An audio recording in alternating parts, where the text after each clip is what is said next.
Let's talk to Eamon Javers right now because business is trying to make sense of tariff threats coming out of the White House. But there have been a lot of mixed messages.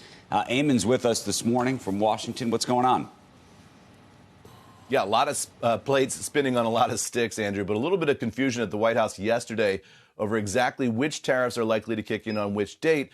A White House official tells me there's no change to the original schedule, which had the deadline for Canada and Mexico tariffs kicking in next week on March 4th. Remember, the president had postponed those, and a deadline for a study on reciprocal tariffs. That's going to happen on April 1st, and that's why you hear the president talk about April 2nd as a big possible date for more reciprocal tariffs worldwide.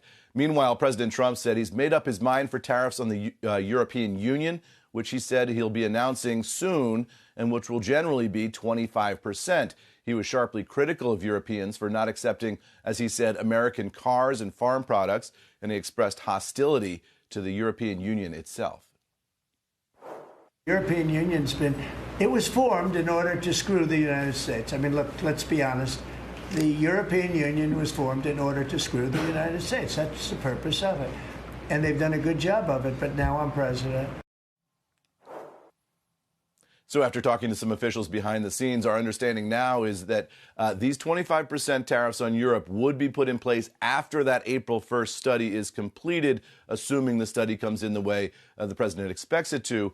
But there's a lot of moving parts here, and the president clearly wants to preserve his leverage and not make any commitments until he has to. So a lot of these things, guys, are simply open-ended at this point. Will he grant additional extensions? Will there be a requirement for additional studies? Will these tariffs ever actually kick in?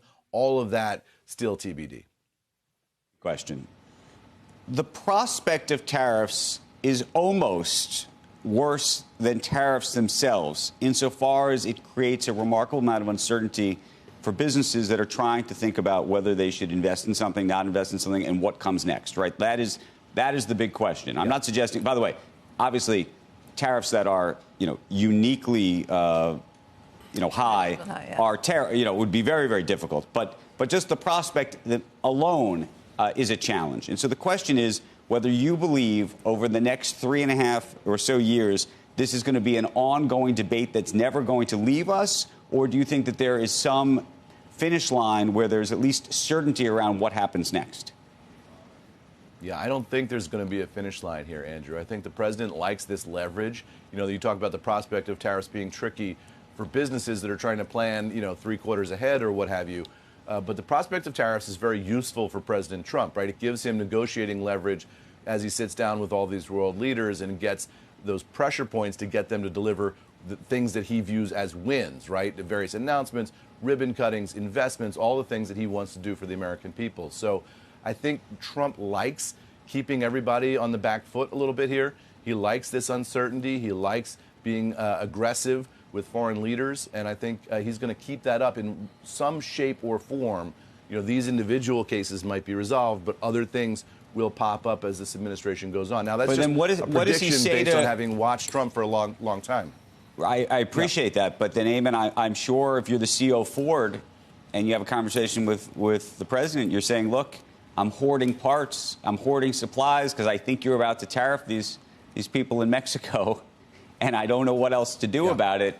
You got to make a decision. You got to just tell me what's going to happen. And you think who has more influence in a very unique way over the president, which is, do the business leaders in America come to him, and does the stock market and the bond market tell him what to do, or is it the foreign leaders and what he's hoping to extract from them in some other way?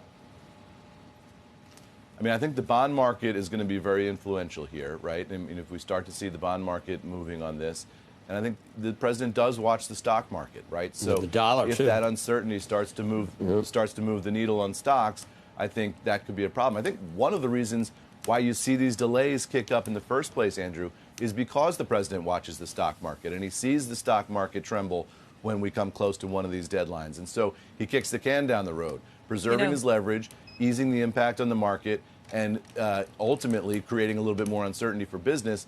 But it gives him that negotiating wiggle room that he wants and preserves that leverage that he wants. So I think, you're going to see a series of can kicks here in various ways. Now, some of these tariffs might come into effect, no question. But I think the overall tariff picture will be only slightly more clear by the time we get to the end of this administration than it is now, because the president will continue to introduce new ideas to be tariffed. You know, he raised the other day the idea of a VAT tax in Europe, and that is equivalent, he said, to a tariff. And so does that open up a negotiation over European taxation of American products that come in? And how is that going to be reciprocal versus American taxes? All of those questions are going to continue to be raised by this administration as he seeks parity and negotiating leverage.